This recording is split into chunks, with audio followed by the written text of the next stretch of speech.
Bon bah, bienvenue dans ce récap de Money in the Bank, alias le show où il y a la plus grosse clim, hein, clairement. Bon, je pense qu'il y a d'autres shows avec une plus grosse clim, mais là quand même, on va en parler dans ce récap. Bon, vous savez bien de quoi je parle, vous l'avez vu dans la miniature, vous l'avez vu. On va avoir des choses à dire surtout dans le main event, aussi dans l'opener, aussi un peu dans tout. Donc bon, on est parti, installez-vous, bienvenue dans ce récap de Money in the Bank. Alors avant de parler de la carte principale, tout ce qui s'est passé et tout, on va pas parler du kick-off parce qu'il n'y a pas eu de match, parce qu'on s'ennuie. Le kick-off c'est juste pour rappeler storyline. On va parler plutôt en externe de la WWE, parce qu'on a eu un show UFC à Las Vegas, parce que Money in the Bank était à Las Vegas. On a eu un show UFC et du coup les places de Money in the Bank, il me semble, ont été réduites, il y avait moins de personnes dans l'arène. Et en vrai c'était une bonne chose parce que j'ai l'impression que le public était quand même vachement réactif et il y avait quand même une sacrée ambiance, et je pense que c'est un des shows de 2022 avec le plus d'ambiance à la WWE. Franchement c'était très stylé. Et à UFC plutôt, on a eu Tony Khan. Je sais pas qui vous étiez là-bas, voilà, on a eu la WWE, on a eu des superstars de WWE. C'est les portes interdites comme on dit, hein. D'ailleurs on parlait un peu de AEW. Je parle pas beaucoup de AEW, je fais pas de récap et tout, mais je pense en faire. J'avais le doute de faire un récap sur le show Forbidden Door. Au final je l'ai pas fait, bon je pense que je vais commencer un peu à parler de AEW si vous voulez. Donc bon, on verra bien, mais bref, juste pour vous dire que voilà, il y avait moins de monde et que l'ambiance était pourtant très bonne. Donc bon, clairement plus pour le show, et du coup là on va vraiment parler de l'opener. C'est parti. Bon, pour l'opener, on a le match féminin pour le Money in the Bank. Alors on a Becky Lynch, Alexa Bliss, Liv Morgan, Raquel Rodriguez, du coup c'est plus Raquel Contes, Lacey Evans, Asuka et Shotzi. Alors franchement, j'ai fait une petite vidéo pour mes pronos et moi je pensais vraiment une victoire de Becky Lynch, ça me paraissait plus logique. Mais la WWE a essayé d'innover, franchement c'était très cool. Shotzi, malheureusement, déjà je voulais pas trop la voir dans le match parce que je me disais qu'est-ce qu'elle fout là. Elle a quand même fait beaucoup de botches dans le match, donc des botches c'est des ratés quoi, elle s'est bien loupée. Du coup bon, c'était un peu triste quoi, parce que le match était quand même bon, mais bon, c'est pas non plus ce qui a fait que le match, allez c'est le pire match de l'année, tu vois. Mais bon quand même. Du coup oui, là on a eu une bonne surprise avec la victoire de Liv Morgan, hein, le projet Liv Morgan comme dirait Sturie. Mais franchement non, c'était très cool, le public était vraiment à fond derrière elle et tout, même à son entrée t'entendais que on voulait la voir gagner, mais si on espérait pas qu'elle allait gagner quoi, parce qu'on disait ouais c'est Liv Morgan, la WWE va jamais la faire gagner. Et pourtant elle a gagné dans un quand même bon match, il y avait des bons spots, même si c'était souvent accompagné par un petit botch, hein, bon. C'était pas grave, il y a quand même eu le moment où Becky Lynch a sauté d'une échelle pour atterrir sur Asuka. Mais j'ai l'impression qu'elle a un peu loupé. Je crois que l'échelle était censée casser, mais elle a pas cassé. Bon, c'était pas grave et tout, mais bon, quand même. Bon, franchement, bon opener quand même. Mais bon, on va voir que franchement, je vais pas faire le bilan tout de suite, mais franchement, le show était vraiment bon. Et on passe tout de suite au deuxième match. On va voir que Liv Morgan, on va en reparler un peu après. Donc maintenant pour le deuxième match, Theory contre Bobby Lashley. Plutôt. Bon, le titre intercontinental est en jeu. Et j'ai vu que les gens avaient beaucoup d'attentes. Pas beaucoup, mais ils s'attendaient quand même à un bon match. Et franchement, on a eu un bon match. Je veux pas dire le contraire, le match était quand même super bon. Juste dommage que Theory perde de Clean, hein, parce qu'on sait qu'il va certainement partir en rivalité avec John Cena pour SummerSlam. Et bon, il a quand même tapé Clean et tout, c'est Bobby Lashley comme il est face maintenant, il va pas tricher et tout. Et franchement, je pensais que Austin Theory allait tricher dans l'arbitre ou quoi pour gagner le match. Parce qu'en fait, pour moi, SummerSlam c'est John Cena contre Austin Theory. Parce que moi, j'appelle encore Austin Theory parce que Theory c'est en ligne. Mais bref, pour moi, je pensais qu'à SummerSlam le titre intercontinental allait être en jeu. Apparemment, c'est pas dans les plans de la WWE, donc faut voir ce qu'ils vont faire. Mais franchement, on voit, vas-y, je vais voir la suite et tout, même si bon, maintenant Theory, je sais pas ce qu'ils vont faire de lui, parce que ce qui s'est passé dans le main event, hein, on va en reparler. Mais bon, bref, comme match bon, Centauri quand même s'est fait quand même bien dominer dans le match. Donc, je sais pas ce qu'ils vont faire avec, puisque bon, du coup, qu'ils perdent de clean en tapant et tout, je sais pas si c'est la meilleure chose à faire. Mais bon, on va voir ce qu'ils vont faire. Et bon, si je suis pas vraiment d'accord avec le résultat du match, bon, j'ai rien à dire. On a déjà rien à dire, on va voir ce qu'ils vont faire en espérant que ça soit pas trop à chier quoi, parce que sinon, je vais rager clairement. Bianca Belair contre Carmelo. Alors, les matchs féminins de la soirée, on n'était pas à fond dedans, enfin, les matchs pour le titre en tout cas. On s'attendait vraiment à la victoire de la championne qui conservait tout. On s'est dit la seule chose bien, ça peut être un cash-in. Du coup, moi je me suis dit, ben vas-y, Carmela va faire une bonne performance. Comme ça, elle va la mettre KO Bianca Belair, on va voir le cash-in. Bon, elle s'est fait défoncer. Voilà, Carmela, voilà, il y a pas de projet Carmela. Ça n'existe pas. Voilà, vous pouvez bien chercher, non, ça n'existe pas. Elle s'est fait détruire, elle a tiré les cheveux de Bianca Belair, puis elle s'est fait défoncer. Voilà, c'est tout. Il y a rien à retirer du match, le match est nul. Voilà, c'est juste Bianca Belair qui défonce Carmela. Bon, c'est quand même bien à voir. Voilà. C'est bien, tu vois. Faut toujours un match pour nous faire patienter. Voilà, comme on appelle, c'est un peace break. Voilà, c'est comme ça, tu vas aux toilettes et tout. T'as le temps de se respirer, t'es bien. Voilà. Bon, on va passer à l'autre match qui était beaucoup mieux, voilà. Les Usos contre les Street Profits. Bon, clairement, non, on n'est pas sur le match de la soirée. Hein, clairement, match 5 étoiles. Y a pas à chier pour le match. Une vraie pépite. Hein, si vous n'avez pas vu, franchement, allez le voir. Clairement, meilleur match de la soirée. Y a pas à chier. Vraiment. Montez-Ford, je vais vous parler de Montez-Ford, franchement, quand il sera en solo, en fait, je sais pas si ça sera aussi bien quand il est avec Angelo Dawkins. Parce que du coup, Angelo Dawkins, il se fait tabasser. Et quand il fait le changement, le public est à fond et tout, il défonce tout le monde. Franchement, il a fait la plus grande performance de sa carrière, à mon avis, hein, parce que ce soir, il était à fond. Moi, je voulais voir les Street Profits gagner, parce que pour moi, c'est la meilleure équipe de la WWE actuellement. Et les Usos aussi, hein, c'est quand même deux grosses équipes, les deux meilleures équipes de la WWE. Certains même disent que c'est les meilleures équipes au monde, en tout cas les Usos. Bon, je suis pas d'accord, après je regarde pas beaucoup de catch à part W et WWE. Du coup, je vais pas m'avancer, voilà. Mais franchement, le match était incroyable quand les Street Profits portaient leur finisher. Qu'il y a eu le dégagement, mon cœur s'est arrêté. Voilà, j'étais dégoûté, moi je voulais voir les Street Profits gagner, mais bon, ça sera pas pour maintenant. Et bon, apparemment on partirait comme sur une trahison des deux membres des Street Profits. Dommage parce que du coup je suis plus à savoir qui en babyface, parce que bon, maintenant par les Usos et Street Profits, à moins qu'ils rajoutent des équipes et tout. Normalement il y avait Dolph Ziggler et Robert Roode qui avaient attaqué Omos, et je crois pas pourquoi ils les ont pas mis à Raw, comme ça aurait fait une bonne équipe, tu vois, pour les titres ou quoi. Mais non. Et franchement, faut que le règne des Usos se termine parce que j'en ai marre. C'est comme pour Roman Reigns, il est pas là, il a pas catché. C'est vraiment supportable. Donc j'espère qu'à ce moment-là, ils perdent tout sur Ortiz, que tout revient à la normale. Parce que là, ça commence vraiment à être chiant, quoi. Mais si la fin du match était quand même bonne, hein. Les Usos ils ont passé double super kick.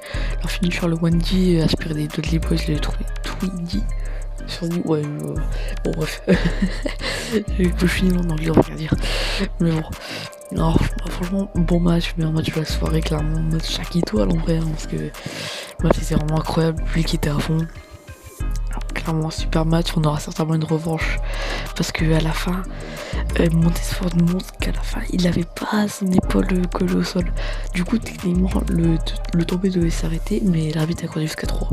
Du coup, on a certainement une revanche à ce match-là, pour un plus grand plaisir, hein, parce que clairement, moi je voulais voir s'affronter chaque fois, ça me va. Franchement, ça me va.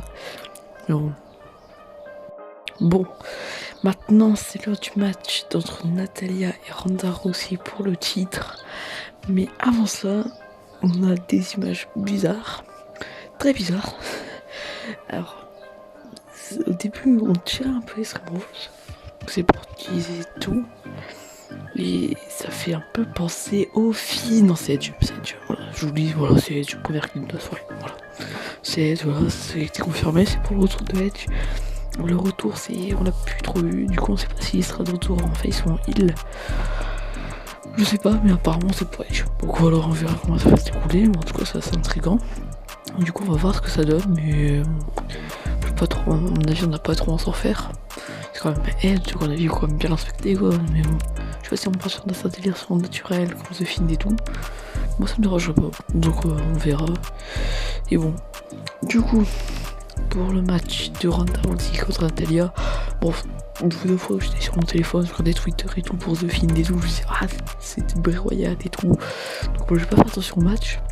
Mais en gros, Natalia a beaucoup attaqué la jambe de Ronda Rousey, ce qui fait qu'à la fin du match elle était plus trop bien, mais elle a quand même réussi à gagner le match, ce qui est quand même assez bien. Mais elle a même pas le temps de me respirer qu'il y a le cash-in de Liv Morgan. Franchement, c'est cool, même si j'aime pas trop que ce soit cash-in le jour même, parce que ça serait assez prévisible, ils font ça presque chaque année. Du coup, franchement, je kiffe pas trop. Mais bon, vas-y, pourquoi pas. En tout cas, bon, du coup, le cash-in, on avait une grosse clim parce qu'en fait, elle a attrapé la jambe de Liv Morgan et elle est partie en prise de soumission dès le début. Du coup, en fait, on s'est dit, ouais, vas-y, en fait, elle va taper et tout, ça va être la fin du match direct. Ça va, elle a mis un coup de pied dans la jambe à Ronda, elle a fait le tomber discrètement et elle a gagné le match. Donc, bon, franchement, le cash-in n'est pas non plus incroyable, mais bon. Du coup, elle était à Raw, maintenant, du coup, elle va passer à SmackDown, vu qu'elle est devenue championne de SmackDown. Franchement, faut voir ce que ça donne. Moi, je sais pas le truc le plus. C'est pas ce qui m'arrive le plus en soi, mais. Vas-y, on va voir si elle peut conserver le titre et tout, s'il y a vraiment un projet ou si c'est juste pour me faire plaisir et dans 2 mois elle a plus le titre. Bon, à mon avis, c'est mortel, mais elle a plus le titre, hein, déjà. Faut voir. Mais faut voir ce qu'ils vont faire. Franchement, ça m'étonnerait qu'elle garde le titre très longtemps, quoi, parce que sinon.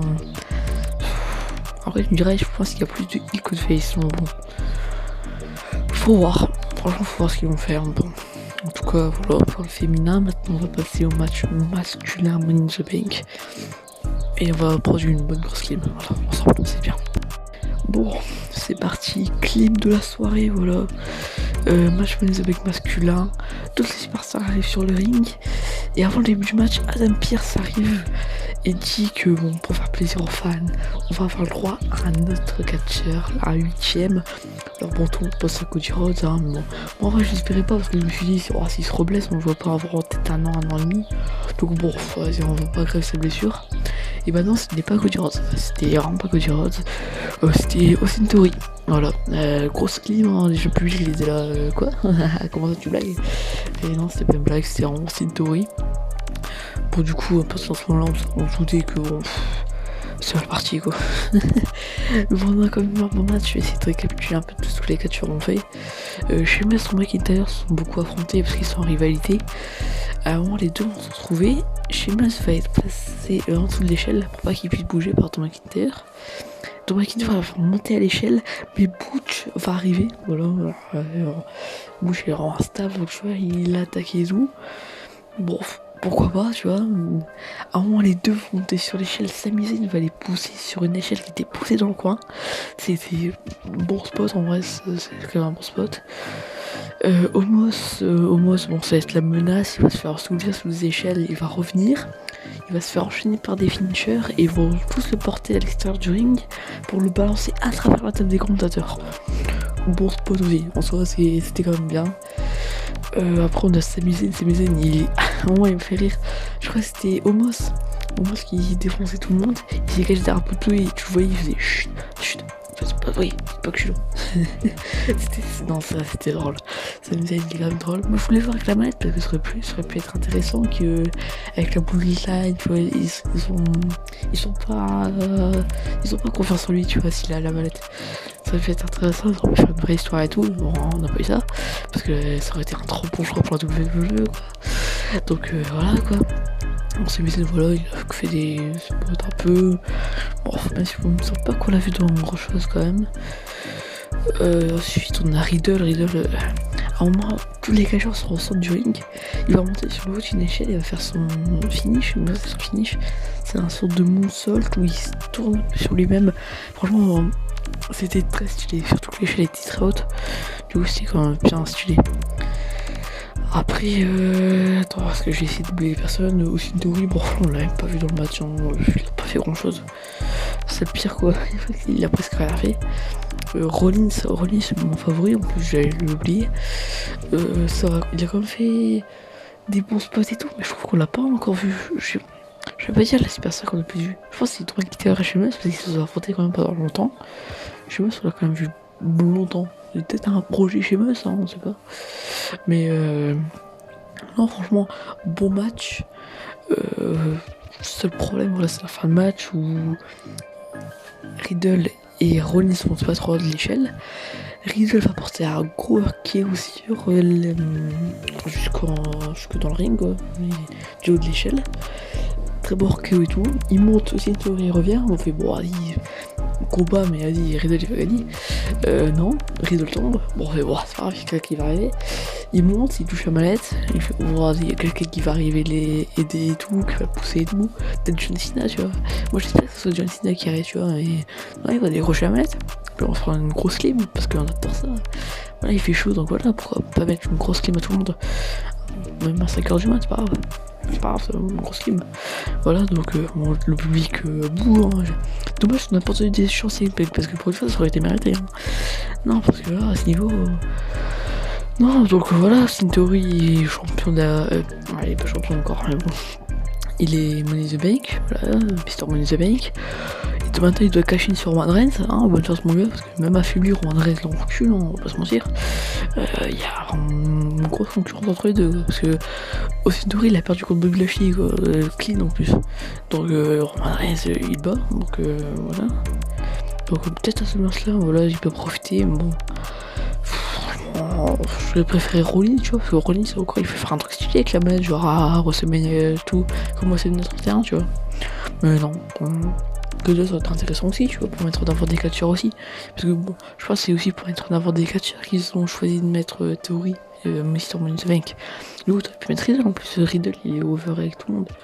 Franchement, le gars, non, franchement, non. Non, je suis pas d'accord. Non, je suis vraiment pas d'accord là-dessus parce que là c'est. Non. Pourquoi théorie quoi. Bon, là on va voir si Lou en cachine. Voilà, moi c'est même pas je c'est je regarde la W. Voilà. J'arrête de regarder W parce que c'est bon. Non, c'est bon, tu peux le donner à tout le monde. Pour dire si son cachine, je le donne la théorie qui va certainement le louper. Non, franchement, pas leur choix, mais bon voilà. C'est comme ça, du coup, c'est ce qui conclut Money in the Bank. C'est qu'il était bon, soit on a quand même eu des bons matchs, mais bon, faire une fin de show comme ça nie tout, quoi, parce que du coup, le show était bon, tu vois, ils auraient fait une victoire de Riddle, ou même de Rollins et tout, en vrai, ça aurait été bien, tu vois. Ils auraient pas pris de risques, bon, ça aurait fait un bon show et tout. Puis quitte à donner la théorie, tu vois, et faire un match, le gagnant repart avec la mallette, tu vois, un contrat et tout avec Riddle, peut-être. Tu mets Riddle, tu fais un contrat avec la mallette, et puis théorie gagne, tu vois. Parce que là en fait c'est. Tout le monde a fait la qualification pour rien. Parce que lui il est arrivé, vas-y c'est mon champion, tout, hop. Tranquille quoi. Un peu tranquille. Donc bon voilà quoi, bon faire chaud, bon vrai. On va pas se mentir. Quand même bon chaud, surtout le serait profit contre les Ouzo. Mais bon voilà, j'ai hâte quand même pour ce morceau. Et on va avoir des bons matchs. Mais bon, voilà.